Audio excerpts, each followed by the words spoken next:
bright good morning to each and everyone. We are excited to welcome you all to today's online lecture on the topic Structuralism versus Post-Structuralism. This session is part of our online lecture series for the preparation of the UGC NET JRF examination. This online lecture series is organized by the Department of English I.E.H.E. We are very privileged to have Miss Arundhati Dubey ma'am as the resource person for today's lecture. She is a familiar face to all of us as she has previously provided us with some really resourceful and informative lectures. But for those who don't know her, she is a Ph.D. scholar from I.E.H.E. itself, and she recently achieved a significant milestone by qualifying the NET examination in December 2023, as well as the MP-SET examination in the same year.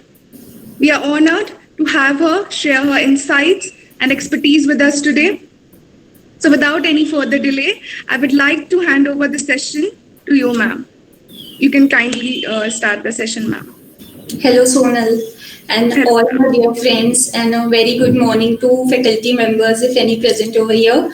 I'm always very glad to have this interaction with you, young crowd.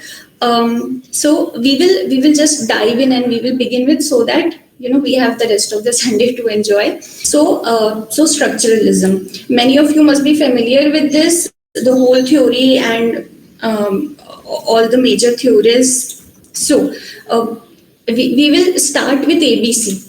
So this is a structure. Is it a structure? Are these structures?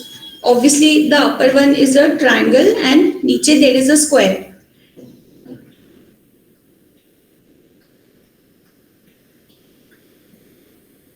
Yes. So this structure of a triangle was achieved by 3 bars. By joining 3 bars, and the structure of this square was achieved by joining the 4 bars. Okay, so a structure, we will further see one more complex structure. Now this definitely is a structure. This structure of house was achieved by culmination of all the shapes that we have seen. There is a bar in this form of chimney, then there is a triangular shaped roof, and the whole build is a sort of square or rectangle. So what we can infer is that how structures are made. They are made by interlinking smaller units. Those smaller units could be a structure in themselves, or those smaller units could not be capable enough of forming a structure. Now, in this house, if we take away the triangular roof, we will be left with a structure but an incomplete structure. Similarly, the triangular roof will not stay without the foundational square or the foundational rectangle.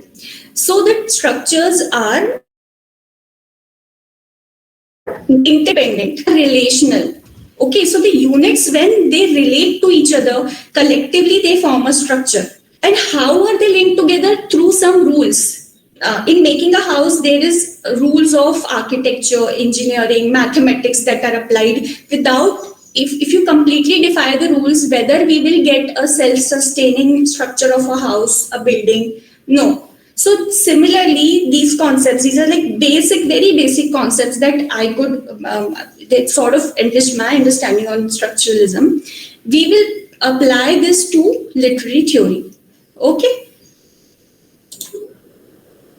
Now, before structuralism as a school of thought came, there was already structuralism in literature that was discussed by Aristotle and Horace, based on which Gustav Freytag has developed this pyramid of a plot in literature. I mean, this I have just put as a precursor because we have already studied this in BA. So we can say that Renaissance tragedies, Shakespearean tragedies, they were almost all of them had this similar structure, this similar plot where there was some introduction about the characters, then the action would slowly rise. There was climax, which was the height of tension, and then the action would finally, we can see through actions, resolutions that are coming in, and then there was finally a resolution. Now, always there are exceptions. How exceptions to these narrative structures also add aesthetic value, we will see presently during the course of our class. Okay, this I have written some things which I will share with you, and you can study this. All that I have written just for some revision.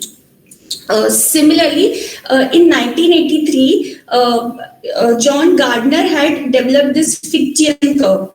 The Fichtean curve pe mostly detective thrillers, legal thrillers are based, where there is that peak of that rising action, that anxiety is there throughout the plot. So something happens, and as the audience is coming to grasp that okay, something did happen, again something happens, again something happens. So there is always a high. The audience is always in that anxiety. The readers are always in that anxiety that, oh, what's going to happen, and a lot of action happens. Okay, so the examples could be almost all Hercule Poirot novels, then Dan Brown's Angel and Demons, and Dan Brown's Da Vinci Code also, because a lot of action happens in that. Gone Girl, or this Stieg Larsson's whole trilogy. So like this, structures are based in literature. Now what is the benefit of finding structures in literature? Why people have done this study? So that it is so that we are already aware as writers what the audience wants. Because there are so many blogs on how to write, how to write in Gustav Strangle, or how to write with a Fichtean curve. So many writers they use this technique because they are comfortable, and the audience also. Why the audience likes this? Because they get sort of a comfort when they pick up a novelist. They know exactly what to expect. We as readers, don't always want unexpected. We don't always want the thrill. Of course, these things have changed over time. Now, in a very postmodern world, we want that. We always want unpredictable plots and plot endings, but that was not the case prior to 20th century, or 21st century. Sorry. Okay. Now, structuralism as literary theory. Seriously, we will start. Structuralism was developed by Saussure as linguistic theory, and then this was sort of applied in literature, and this was applied in psychoanalysis. Okay, so Freud, we all know, just a little bit of background, that in psychoanalysis, Freud, subconscious, he structured the subconscious. He made that iceberg method where there was id, ego, superego. So that of course was sensational. And then there was William Wundt. He is the father of experimental psychology. He developed psychological labs. He developed labs where you could analyze the psyche of person. So he is important. Of course, today we will not study this, and William Wundt is not a part of literature. He is mostly studied in psychology. What is importance to us is, of course, Saussure and literary theory of structuralism, in which there is Gang of Four. Who are the Gang of Four? That also we will see today.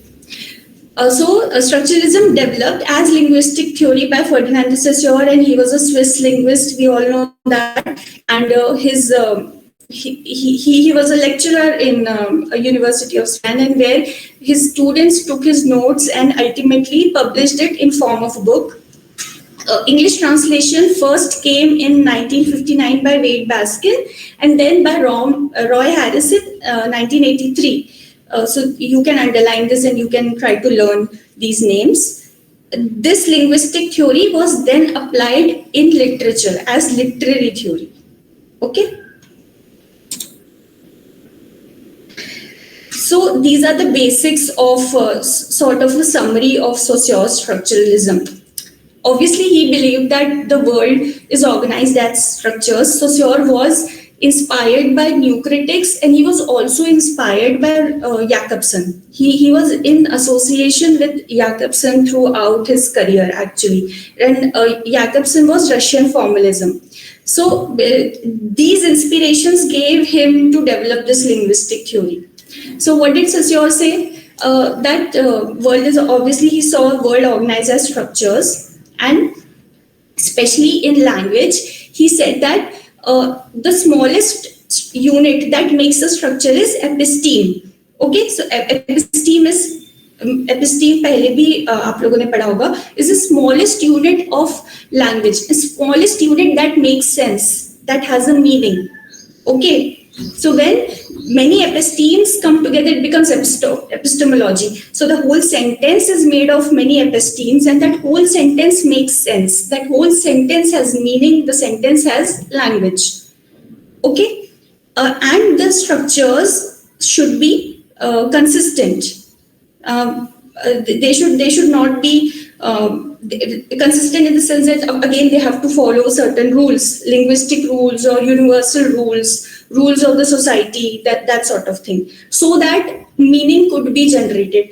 But the meaning that is so generated, according to Saussure, is arbitrary and it is not fixed. Meanings are not fixed, and meanings are arbitrary, and the meanings are binary opposite to each other. The signs that derive these meanings are binary opposite to each other. This might be seeming very blurry at this point of time, but we will study all of this so that we have good understanding. Okay, so I think that this was just sort of a precursor. Now we will properly study what is the meaning of units of structure of language, and what is arbitrary, what is not fixed, what is binary opposition. All of that we will study.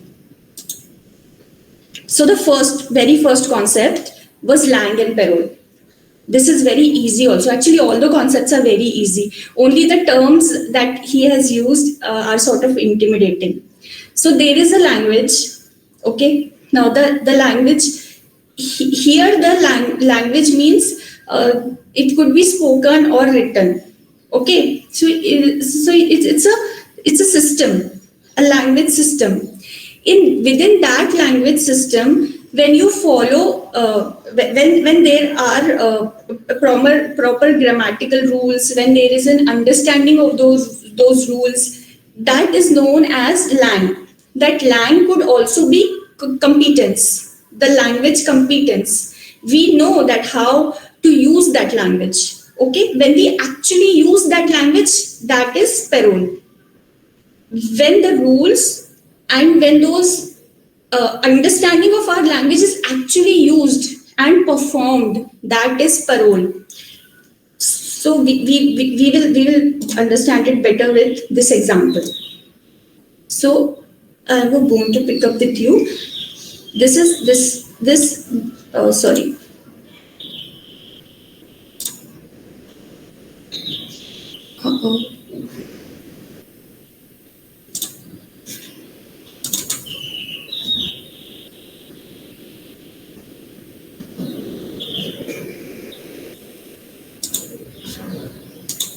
Wait a second.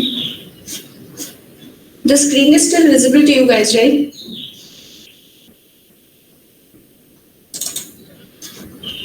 Yes, ma'am. Okay. So, yeah, bone, got, pick, I have, with. This is not following any rule. Subject, predicate order is, object order is all messed up. So, this sentence will not derive us any meaning. There is no meaning to this sentence. And this is not following the rules of the language, and the rules of the language are called Lang. So this is therefore I have done a strike through in the language. So this is not following the rules, because these units, although are collective, they are not in the rule. So they cannot help us derive any meaning. So when you say Lang are rules. Language is where the rules are followed and Perroll is also done. Like actually it is used. Then the whole thing becomes a language. So the same thing we can say in parole in different way. Okay, I have got a bone to pick with you. I am disappointed in you. I have a grievance that should be talked through. So according to your region, according to your sensibilities, you will use the rule of language in different ways, using different vocabularies. You can using different syntax to create a meaning in communication for the other person. Okay, and that classic we need to talk. So abhi Gen Z में क्या होता है कि when someone says we need to talk, तो automatically the other person is in alert that there is some intimidating tone.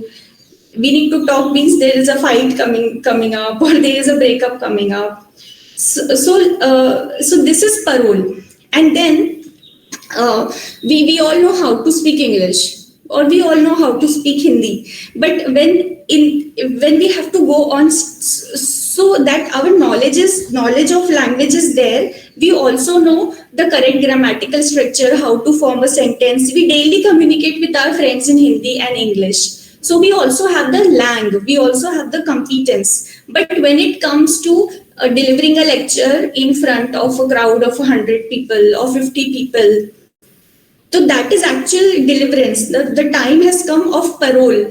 So how many of us are there who fail? I mean, I know I definitely fail, because there is so much of anxiety, there is so much of nervousness, psychological factors are there, social factors are there, technical factors are there. Maybe the mic is not working well. So actually, even with all the confidence, you are delivering your speech, but communication and meaning was not generated effectively. So at parole level we fail. Okay, so now are you guys able to understand what is language, lang, and parole?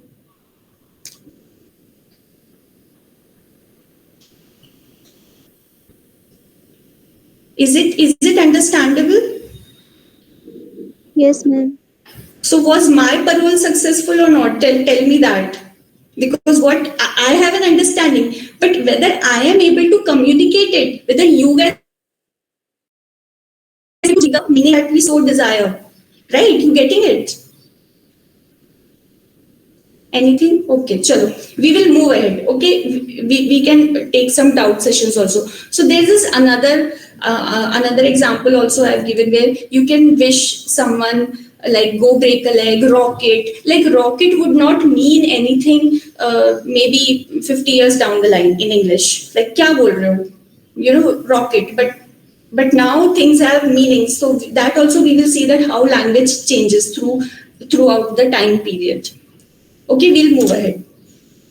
So then this is another concept of Ferdinand. This is your syntagmatic and paradigmatic. This is about grammar. Okay, the sequential relationship between different elements of grammar, like subject, object, predicate, that is syntagmatic. Okay, and paradigmatic is where you can alternate between objects of the same class. In place of subject, if you put something else, it will still make a sense. Okay, this paradigmatic is about alternating without harming the syntax, without harming the rules of the language. Okay, we will see this better with an example. So syntagmatic is about positioning and paradigmatic is about substitution or alternation. ये थोड़ा सा समझ लीजिए. Similarly, जैसे कि वो same चीज हम लोग यहाँ पे देख सकते हैं. With that same example, this upper sentence is not making any sense. The lower sentence में, without altering the grammar structure, lower sentences are their objects and their vocabulary, their predicates have been changed, but they are still making sense to us. Okay, like this, I have got a bone to pick with. I have got a bone to pick with you. So got a bone to pick with you with को पूरा हमने replace कर दिया. I am disappointed in. So starting is same and the end is same, but बीच में we have alternated. This is paradigmatic. Syntagmatic तो सारे sentences हैं because they are in sequential order of the rules of language to create meaning. But जो बीच के जो alternates हैं वो हम लोगों ने थोड़े से change कर दिए हैं. समझ में आया? This is actually very easy concept, syntagmatic, paradigmatic.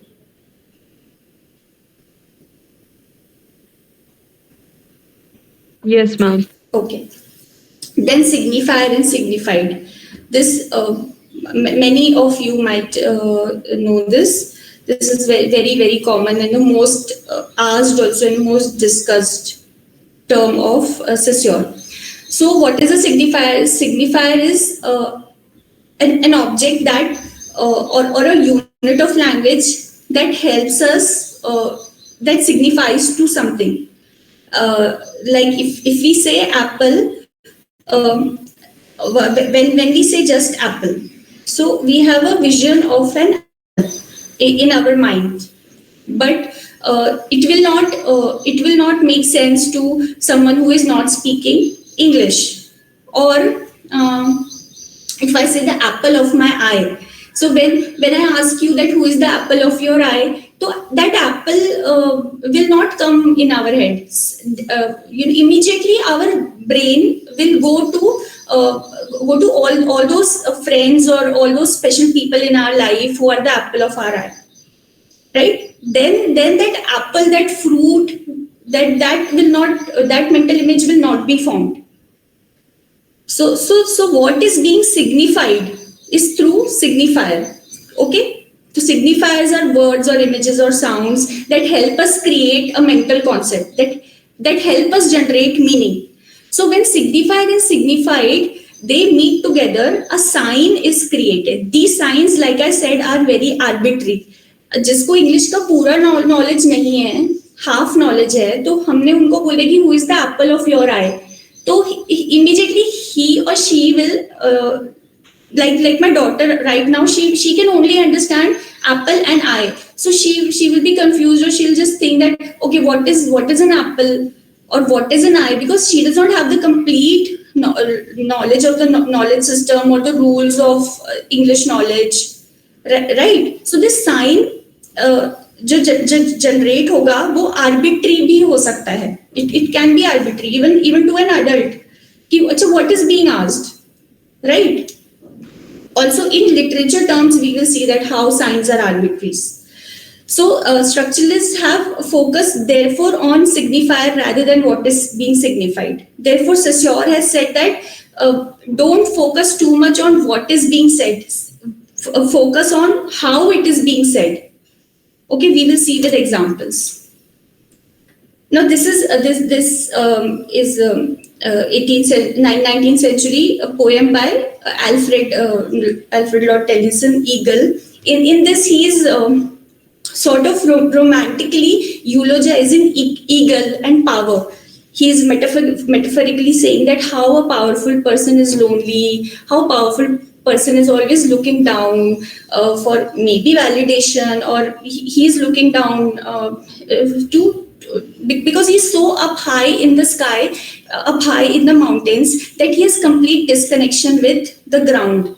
Okay, this is what Tennyson was saying in 19th century, and he is just maybe just a romantic portrayal of eagle, an object of nature. But 50 years, 60 years, 100 years down the line, when Nazis adopted this symbol of eagle, suddenly eagle has come to be, or the power of eagle has come to be evil or corrupt. Like the sign of swastik. The sign of swastik in India means entirely something else, and people who have half knowledge, which they do across the Europe and America, they symbolize swastik with Nazism only, right? So what are the signifiers? Eagle is a signifier, swastik is a signifier. The meaning that is derived, जो signified है, that is the meaning. The meaning that is derived is very, very different for people of different regions, cultures, religions, and which we will see in presently, that how signified it depends on a lot of factors.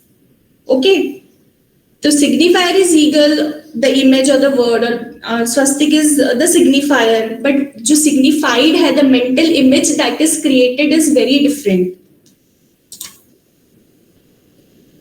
Further देखते हैं हम the word bitch. Very early on in English, the bitch would have just meant a female dog. Then bitch started becoming an offense towards women, became an offensive word for 19th and even 20th century. Towards the end of 20th century, second wave of feminism, Jo Freeman's bitch manifesto came, and she said that all the offenses that are being hurled at you, own them. अभी आज के हो गए gen Z में girl gangs call each other bitches, they message each other where you bitches at, right? Many people do that. Many girl gangs do that. So now bitch has almost become like a word of endearment. Women have owned it. But if even today, if you talk about this word in front of our parents or even elder generation, they will take too much of offense in this word. But now people have stopped taking offense in this word, especially women. Similarly, the word goat now means greatest of all times, which I myself got to know just, I think, a few months back. Now, goat is when someone says that, oh, she's a goat or he's a goat. So we are not saying that that person or that thing is an animal, but we are actually, so how this signifier would be goat. अगर हमने किसी को बोला है हमारे older generation में कि he is a goat, तो they will be confused कि वो goat कैसे हो सकता है. But if you're talking to within the Gen Zs, they will understand that, acha, what is the goat? So meaning would be quickly derived. Getting it? Am I giving you examples which are comprehensible? Say something. Is it okay? Are you guys able to understand what is signifier? What is signified?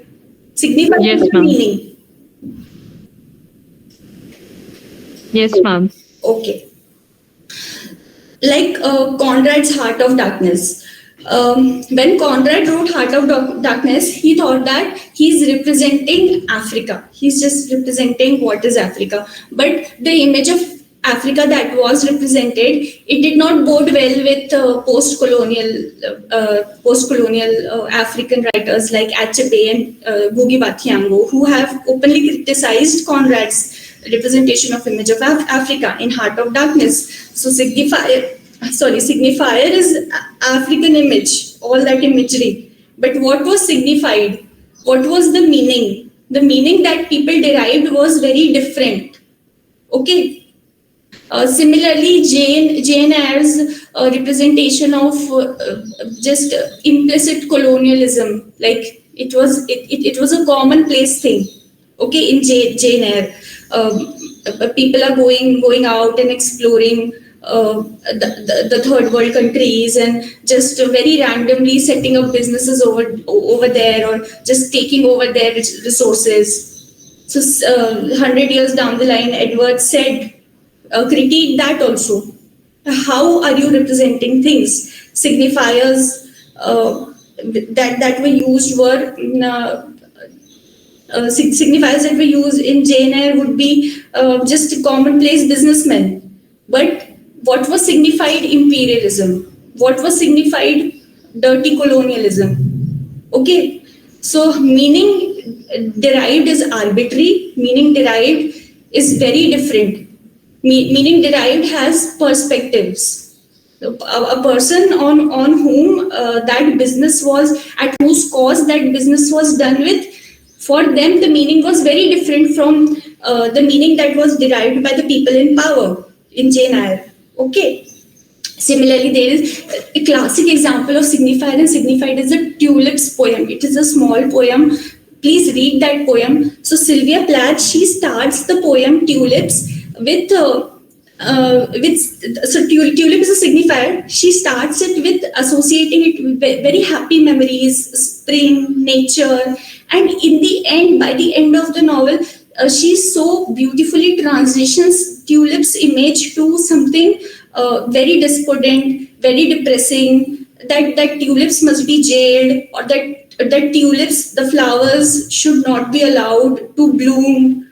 So that transition could be seen. The signifier is the same, but she signifies it with happy memories, and then towards the end of the poem, the meaning that is derived from tulips completely changes. So in that whole poem itself, you will find that whole poem is a very good example of how signifier remains constant, but signified keeps changing.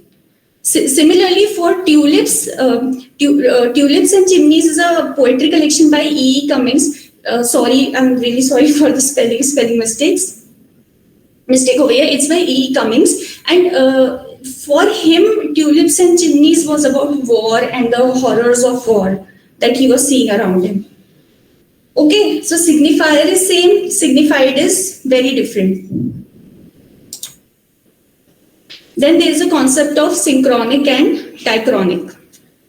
Like studying linguistic elements at a particular period of time.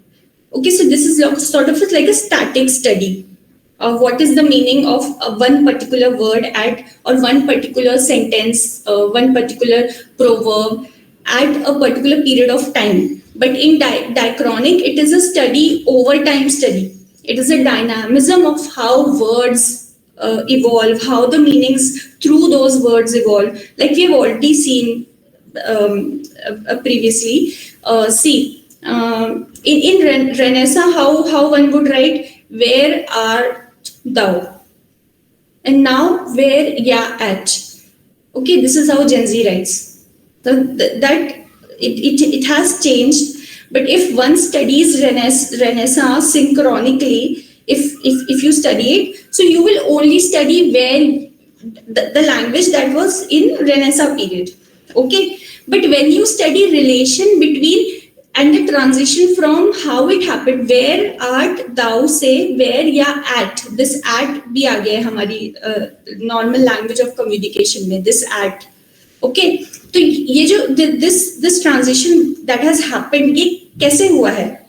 अगर हम वो पूरा पढ़ेंगे कैसे हुआ है, तो that will be diachronic study of language and linguistic terms. See now this Gen Z lingo. See the example of diachronic. Ghost. What did ghost mean in Renaissance period? And what does ghost mean today? She is ghosting me. He is ghosting me. उसका ghost से कुछ भी लेना देना नहीं है. Okay, we have already seen witch, goat, buzzing मतलब that was the buzzing of the bee. But now in digital times that we live in, it is completely different concept. Similarly, viral. He has gone viral. मतलब क्या वो एक viral बन गया है, virus बन गया है? नहीं. What is the meaning of gone viral? अगर ये चीज आप 10 साल 50 साल पहले 60 years पहले भी बोलते तो would not make sense. Cancel culture, cancelled. Someone goes viral and then someone is cancelled. Beef. I have a beef with you. So beef. What did these words mean a few years ago? They meant entirely something else, and now they mean entirely something else. So when you study this is how diachronically linguistic elements evolve. Okay, this dynamism का study is diachronic. Synchronic is at a particular period of time. अगर आप उसको study करते हो, तो that is synchronic study. Okay, I think ये तो काफी easy था. Okay, there is another concept of Freud, which is binary oppositions. This is a very interesting concept. So here it is a tree. Saussure says that when you say there is a tree, तो हमारा mind, how it works is first and foremost, what we will do is we will eliminate that this is not a house, this is not a horse, this is not a human. How we generate meaning is through elimination. First, we realize subconsciously that there are absence of certain things. And then we come to the conclusion that, okay, because of the absence of a lot of things, there is a presence of one thing. समझ में आया? When we say, इसको एकदम diametrically opposite meanings words से ना अच्छे से समझ में आएगा. When we say hi, So high only makes sense to us when we know the concept of lowness. Hot will only make sense to us when we already have a sensory feeling of what is cold, because these are relational terms. And similarly, such things happen in literature. This binary opposition. A good example is Hansel and Gretel by Grimm brothers. So when this Grimm brothers folk tales it came in the market, people were expecting a normal fairy tale, that this is a fairy tale. This will be all about a damsel in distress and a knight in shining armor and a monster like villain. But when they read it, Hansel and Gretel is specifically the story. When they read that, they realized that it surpassed all their expectations. They got exactly the opposite of what they were expecting. So sometimes the absence of something, the absence of our expectations gives more aesthetic value to literature. See, then there are these further examples like Alice in Wonderland or Chronicles of Narnia. They were all, the structure is of the presentation is of a fairy tale, but the meaning that is derived is entirely different. Metaphorical meaning, philosophical meanings are there. That there is not always good and bad. There is also a gray, which people did not expect from fairy tales. Today we are not discussing narratology, but this would make more sense if we studied narratology by Svetank Todorov, which you guys might have studied, I think. Bakhtin or Vladimir Prop's Morphology of the Folk Tales, where he had given atypical characters in a fairy tale, seven atypical characters. So when people had that expectation of expecting them, but when those expectations were surpassed or completely defied, more aesthetic meaning was conveyed through such novels or such narratives.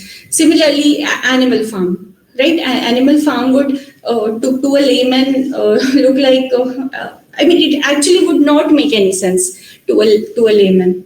But Animal Farm it's about all animals on a farm, like maybe Panchatantra, but is it anywhere close to Panchatantra ki stories, how they are structured? No, it is a social allegory. It is an allegory of communism.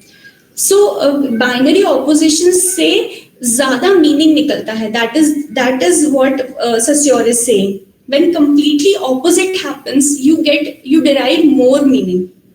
Okay, when you realize that okay, here there is no house, then you realize that okay, you are able to appreciate that okay, so there are trees over here, so there is a jungle, there is a farm. You appreciate it better. Okay, when you realize that when someone says a tree or an array of trees, you are able to appreciate it more. Why? Because okay, so there are no humans over here, so there are no animals over here. There is only tree. So that meaning derived is intensified. Okay, am I making sense? Are you guys able to grasp it? If at all it is not, so you can be honest about it.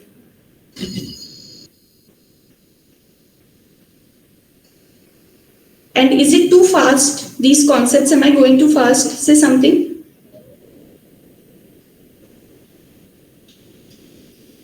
Guys, would you say something? Yes, ma'am, it's understandable. It's fine. Okay. We'll Yes, ma'am.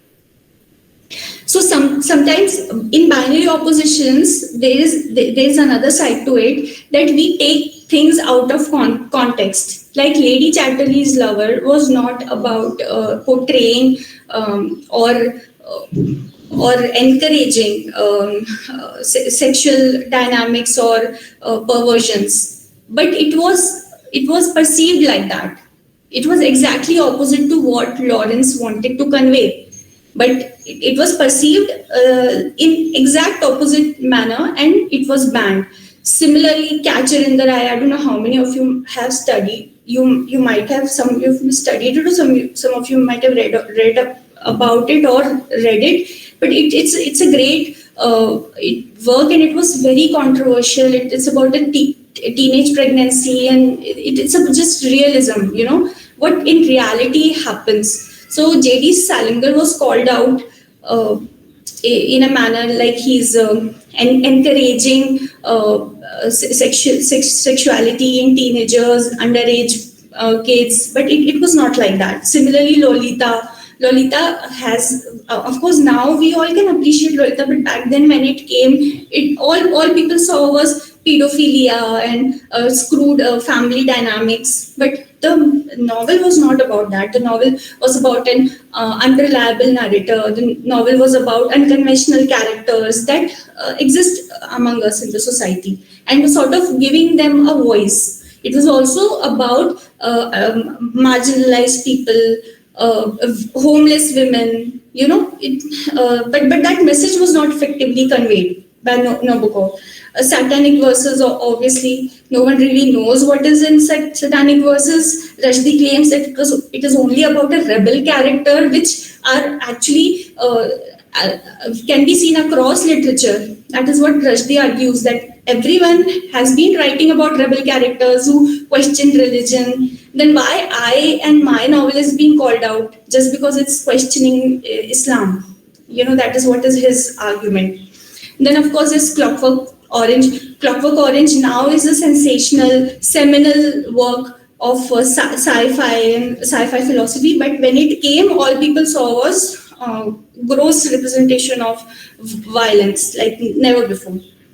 So in binary opposition, what happens that signifiers that are being used, and when we say signifiers in context of literature or philosophy, we mean ideas, obviously vocabulary, obviously we also take into consideration culture, which we will see presently. So these are the signifiers that are used by these authors. But what was the meaning that was signified completely in opposition to what they wanted to convey? Okay, that is what I wanted to convey to you guys. I hope that was clear. So we talked about the Gang of Four initially. So अभी तक हमने जो पढ़ा है, Lang parole, syntagmatic, paradigmatic, synchronic, diachronic, binary opposition. These were the linguistic concepts of Saussure. Okay. This linguistic structuralism was applied in literature. We initially saw the flowchart in literature by the Gang of Four. They're informally called the Gang of Four. There is Roland Barthes, Claude Lévi-Strauss, Jacques Lacan, and Michel Foucault. Now, see, because of the lack of time, today we will only discuss Roland Barthes. Why I picked Roland Barthes is because his concepts are asked again and again. He's the most asked theoretician. One cannot ignore him if you're talking about structuralism. If at all we get more classes, then we will discuss about Claude Lévi-Strauss, Jacques Lacan, and Foucault also as structuralists. Okay. So yeah, there's also this concept of low structuralism and high structuralism. When we talk about low structuralism, is mainly the complete narratology, because they focused on the structure of the characters, the structures, how the plots have been structures. Not much attention was paid to cultural or social context. Similarly, structural poetics, the work by Jonathan Culler. Obviously, the work came in the 90s, but in that work, structural poetics, या पूरा ही structural poetics ले लो तो what structuralists argue is that how poems are completely in different formats. They have a meter, they have a rhyme, or they don't have a rhyme. So how they differ from prose, how they differ from dramas. So that preoccupation between drawing a stark line between what's a poem and what's a fiction or what's a drama. So all this would come under low structuralism. But there's also a concept of high structuralism. What happens in high structuralism is we take into account context. We take into account the social, the cultural, the biographical, elements that are at play, which are implicit signifiers. They are not out there in the text explicitly, but they're implicitly always present. And through those signifiers, the reader derives meaning. Okay, so जो पूरा birds का structuralism है उसके पूरे theories में हमको ये मिलेगा, and we will see this. Obviously, we will study it. Then, of course, binary opposition, which we have already discussed, that how you want to convey something and something else is conveyed altogether, or how sometimes the reader sits with a certain expectations, but the expectations are completely defied, and that defiance of expectations creates an aesthetic value to the text, enhances the meaning of the text. Okay, so this is low structuralism and high structuralism. So high structuralism is a little philosophical, we can say. Okay, moving ahead. This थोड़ा सा मैंने दिया है कि okay, structuralism के पहले new criticism था. New criticism में they did not want to see the context. They said that अगर आप as a reader, if you are obsessed with context, if you're obsessed with the cultural history of the author, or even the cultural history of the character, or if you are very obsessed with the psyche of or the life of the author, then you will limit the meaning of his text. You will limit the meaning of his or her fiction, and you won't be able to appreciate it. That was the argument by new critics that we all know. Clint Brooks and Robert Penn Warren, इनका बहुत famous reading है of Andrew Marvell's Horatian Ode upon Cromwell's Return. So when you very generally read it now, I read it. You guys also read it again. Read it without any preconceptions about it. Try to do that. It's very hard. So when you read that poem, you will not be able to understand whether he is in support of Cromwell or he is not. Even though the title is an Horatian Ode upon Cromwell's Return, it is that enigmatic. And Clint Brooks proved it that people had preconceptions about it, and they derived the meaning which Andrew Marvell did not intend. जैसे another example I will give you is Fairy Queen by Edmund Spenser. Now Fairy Queen में people are so obsessed with the monarchy that they are looking for Elizabeth and Mary in Gloriana and Una. Why are you looking for the monarchy in a fictional piece of its time?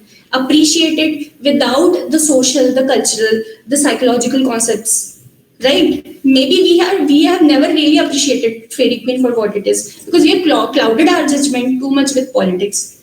People have studied his Irish political views in Fairy's Queen. Even though when Edmund Spenser has specifically written a political pamphlet on Ireland, a present view of the state of Ireland, right? Still, in all his fictional works and in all his poems, you're trying to find his political ideology and the culture of that times.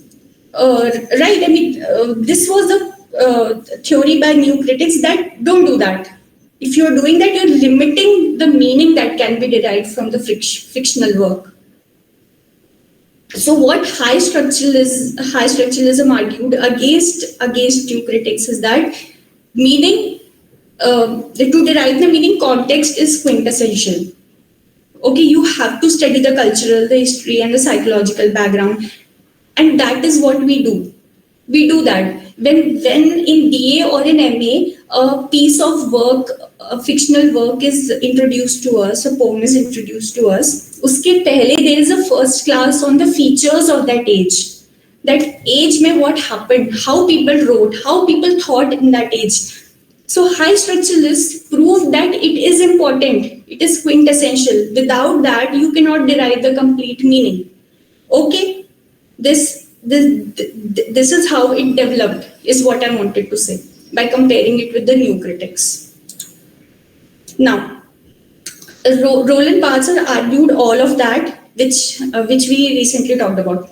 So these are his important works. This slide I made so that I could accentuate the important works of his, which are very frequently asked. So we will see these works also. We'll see some of his concepts. So Barth's concept in writing degree zero. He said, okay, initially Barth's was inclining towards new critics.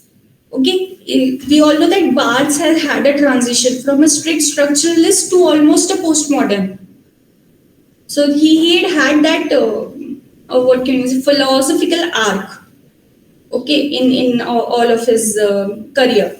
So first and foremost, he says that the writing should be a very neutral writing hona chahiye. It should not be laden with too many personal opinions or too many political or social ideologies. So that is what he's saying in writing degree zero.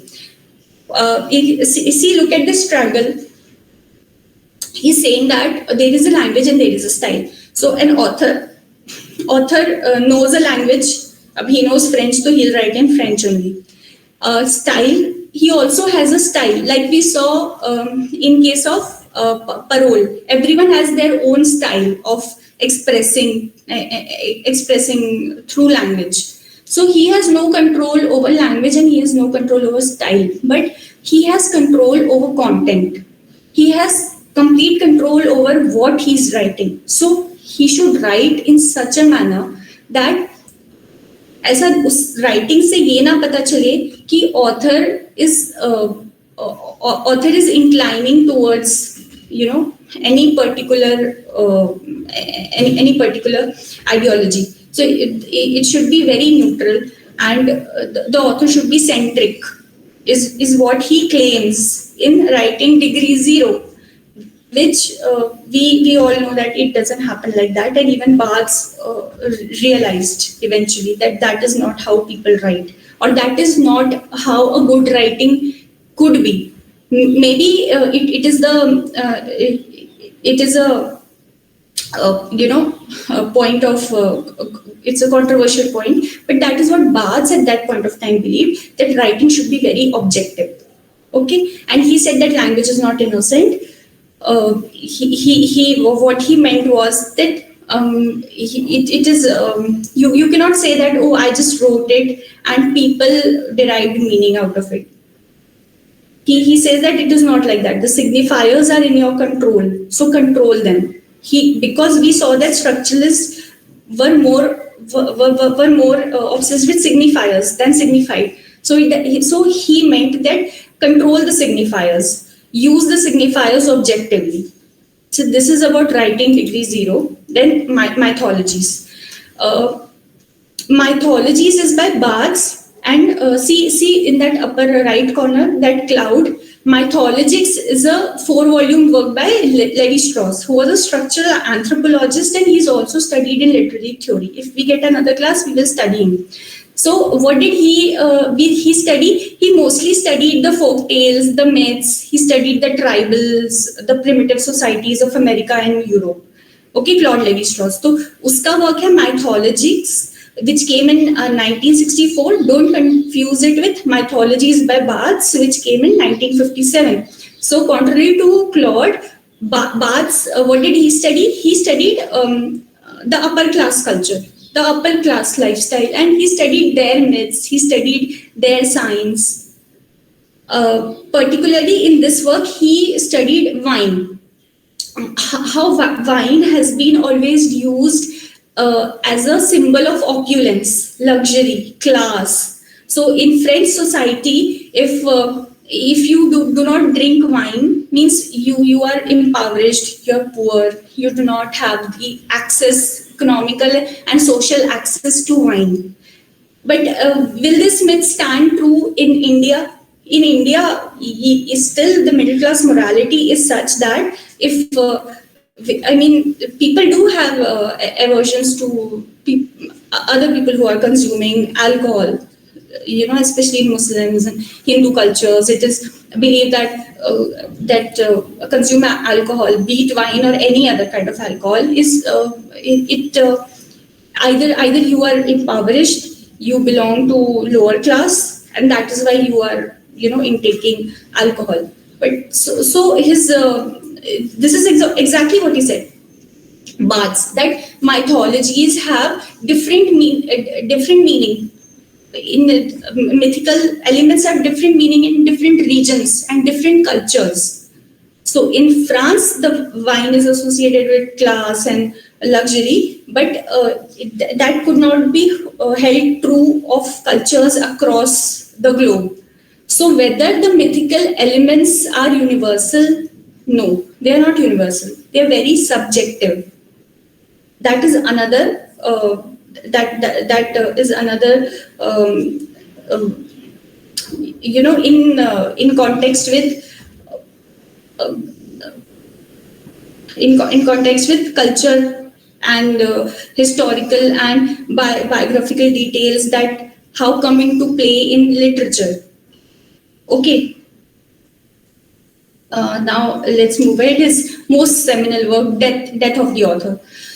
Death of the Author is a transitional work. He transitioned from structuralism to post-structuralism. He said initially in writing degree 0, what did he say? That author is so much in control, that author can control the signifier, that author can write in 0 degree. But what is he saying in 1967? He is saying that as soon as the author writes something, the work, he is dead. The work is out of his hands.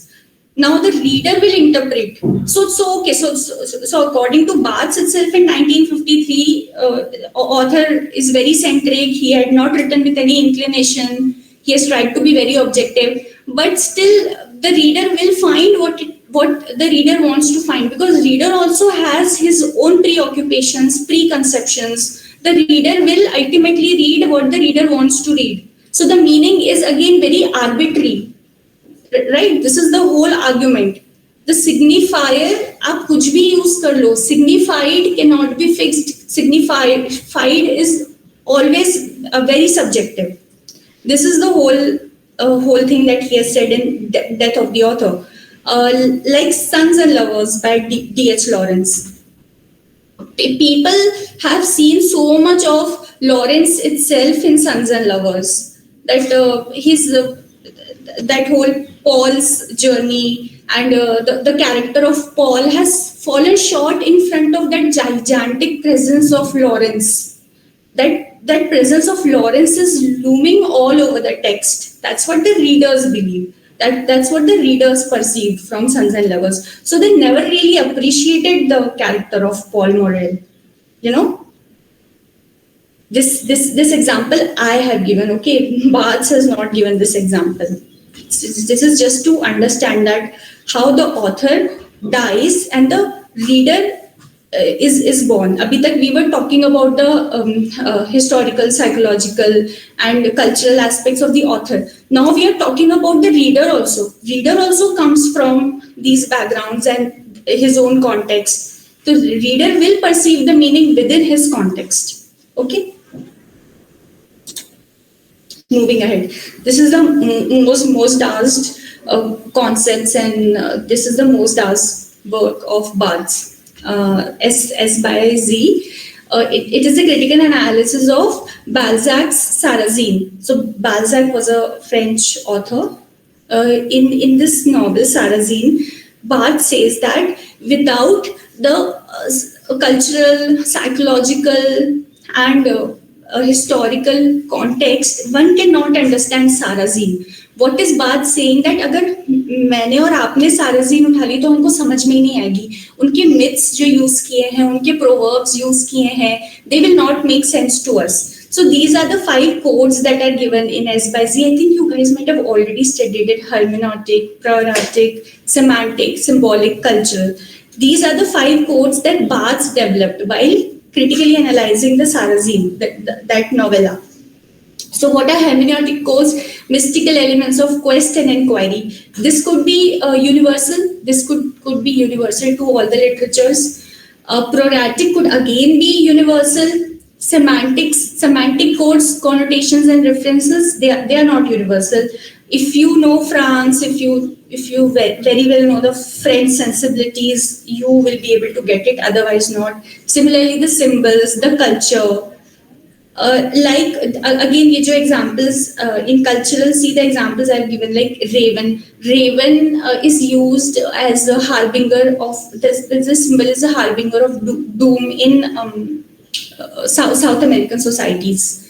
In India, it is crow. So if you are using the metaphor of raven, maybe it will be lost on Indians, on Asians. Similarly, for them, for American societies, oats is a symbol of prosperity. But in Indian context, it's wheat.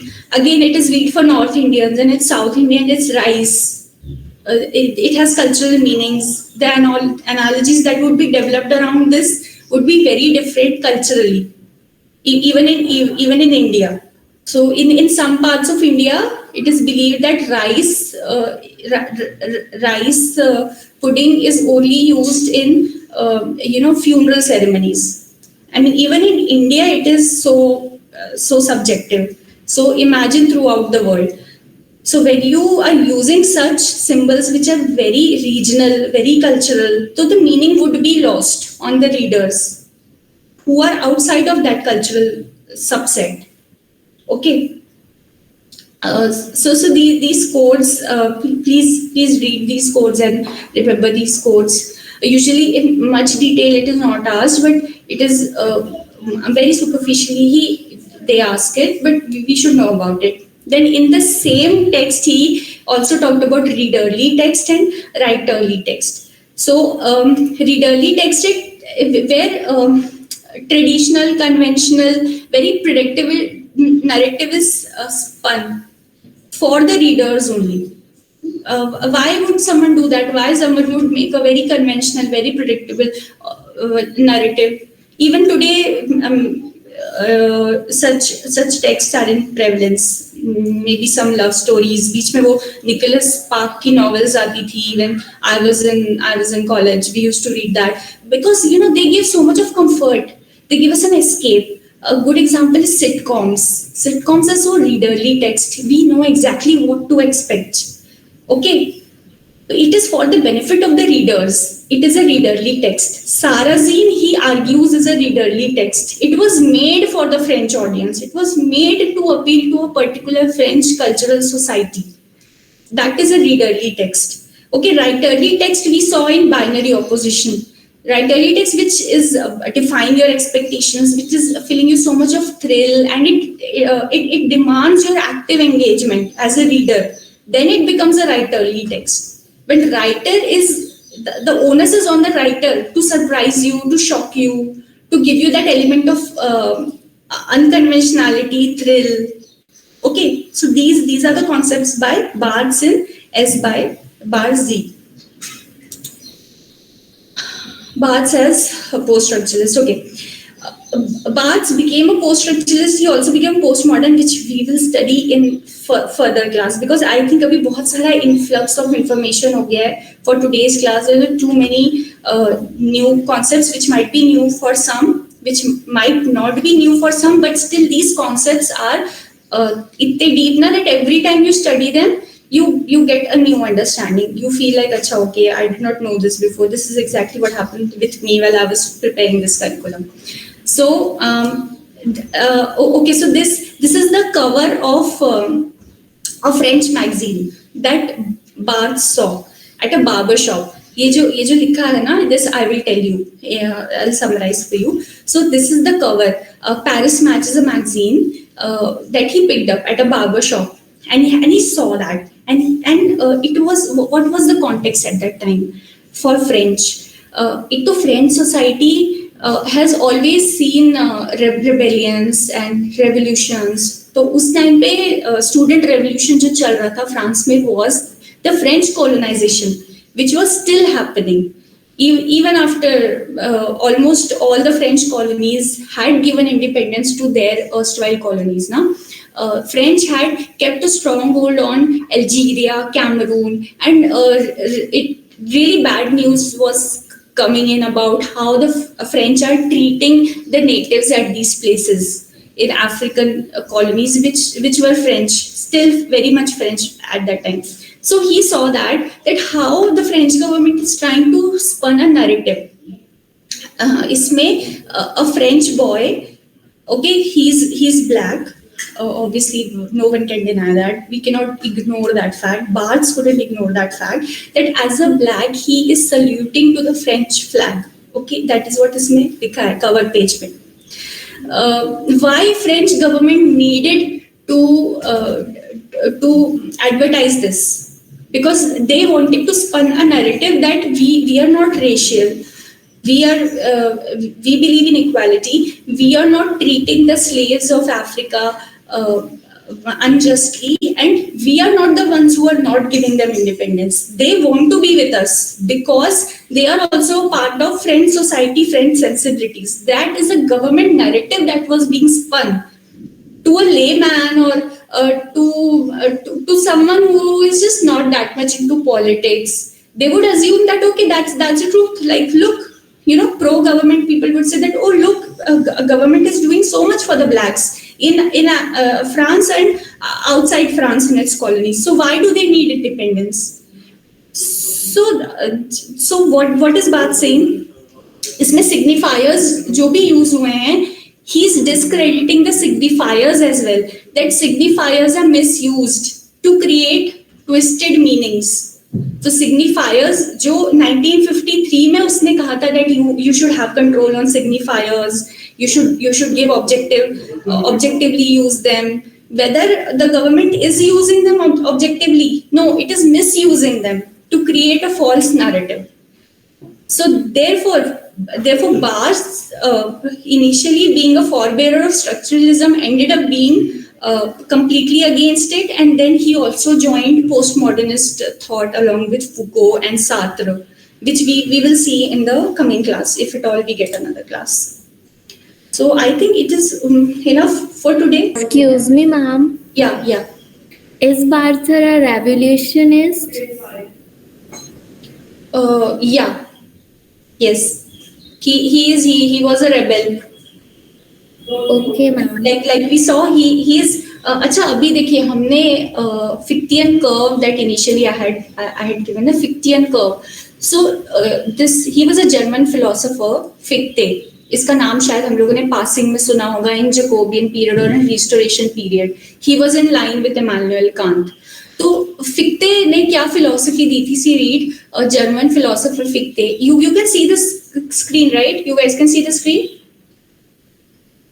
Yes, ma'am. Yeah. So German philosopher Fichte, who was the originator of the philosophical method of thesis, antithesis and synthesis, ये Rowland बार्थ्स के work में दिखता है. उसने एक thesis दिया, writing degree 0, death of the author में antithesis दिया, एंड देन सिंथेसिस दिया, उसका पूरा सार दिया. मतलब उसने खुद ही एक थीसिस दी, उस थीसिस को उसने डिबंक किया, and then he synthesized that what it was all about, what signifiers, what signified, what symbols were all about throughout. Okay, so like you are asking me, he was a revolutionist, he was definitely a rebel, and we will see in post-structuralism that how post-structuralism is almost close to rebel. They have rebelled, वो तो rebellious literary theory ही है, against structuralism वो theory है. Okay, तो अभी तक their preoccupations with the signifier, that they are giving signifier a lot of credit in structuralism, be it Saussure or be it Claude Lévi-Strauss or be it Roland Barthes, Lacan even. Lacan का psychological structuralism, Lacan तो पढ़ा होगा आप लोगों ने, जो लोग बहुत seriously नेट के लिए prepare करें ना, Lacan is very important. Real, imaginary, symbolic, उसका mirror stage. So they thought that structures have meaning. Post-structuralist thought की स्ट्रक्चर्स का मीनिंग ही नहीं है, जो हम लोग अभी डिस्कस करें ना, यूडेट, सेपेस्टीम, इसी को इन लोगों ने डिबंक कर दिया है पोस्ट-स्ट्रक्चरलिज्म फिलॉसफी में through their own concepts, their own literary concepts which we will go through. Okay? Yes, ma'am, we can do that. Okay. Yes, So should we sum up? Yes, ma'am, we'll sum up the session. Okay. Now, I would like to extend our heartfelt gratitude to Arundhati Dubey ma'am for delivering such an insightful and engaging lecture today. Your expertise and passion for the subject was truly shown through, and we are immensely grateful for the time and effort that you dedicated for sharing your knowledge with all of us. And we look forward to implementing and reflecting on the valuable lessons learned today. Once again, thank you so much, ma'am. And thank you to all the participants who have joined and have attended the lecture very diligently. And also a lot of thanks to the organizing committee for organizing such a resourceful and informative lecture for all of us. So Yes. once again, thank you so much, ma'am. Thank you so much. Thank you all for listening, and thank you to Chaturvedi sir as well. Okay. Thank you so much, and I'm looking forward to talking to all you guys again. Okay. Have a good Sunday. Thank you, ma'am. Okay. Bye bye. Thank you so much, ma'am. Thank you for listening to me.